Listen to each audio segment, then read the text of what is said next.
Let's take a look at OSHA reporting. Keeping records of occupational injuries and illnesses is important to discern patterns that might point to systemic problems and is a requirement of OSHA.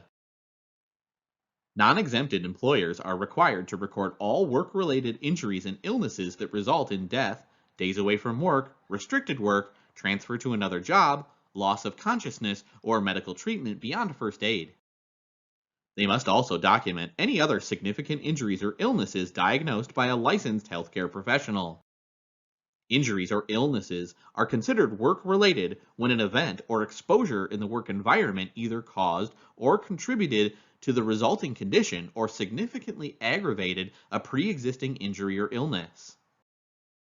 Employers are required to communicate to their employees specific procedures for reporting workplace injuries and illnesses. These procedures must be designed so as not to deter employees from reporting work-related injuries and illnesses. Reporting procedures that require prompt reporting of injuries but do not allow for situations in which the nature of those injuries is not immediately apparent to employees do not meet the standard of reasonableness. Employers are also required to inform employees that they have the right to report injuries and illnesses without fear of retaliation. Employers are, in fact, prohibited from retaliating against employees who make such reports.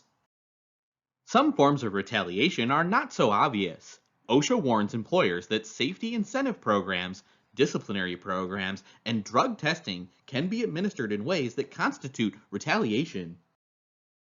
It is retaliation if an employer requires that every employee injured in a workplace accident submits to drug testing regardless of whether there is any reason to believe that impairment by drugs contributed.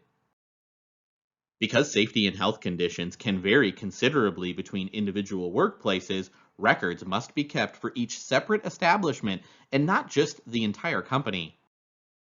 Employers can use OSHA's Form 300, a log of workplace-related injuries or illnesses, and Form 301, Injury and Illness Incident Report, or maintain the same information in other compatible formats. An annual summary of injuries and illnesses must be maintained and posted for employee inspection during the month of February. These records must be retained for at least 5 years and made available for OSHA inspectors.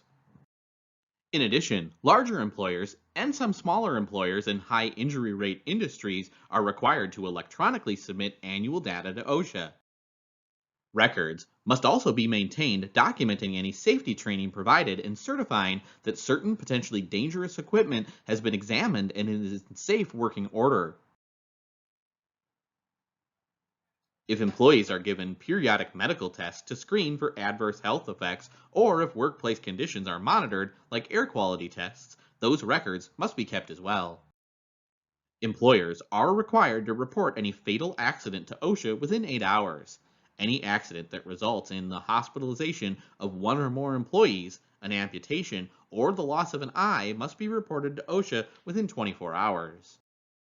Lastly, employers are required, if selected, to participate in the Bureau of Labor Statistics annual survey of occupational injuries and illnesses.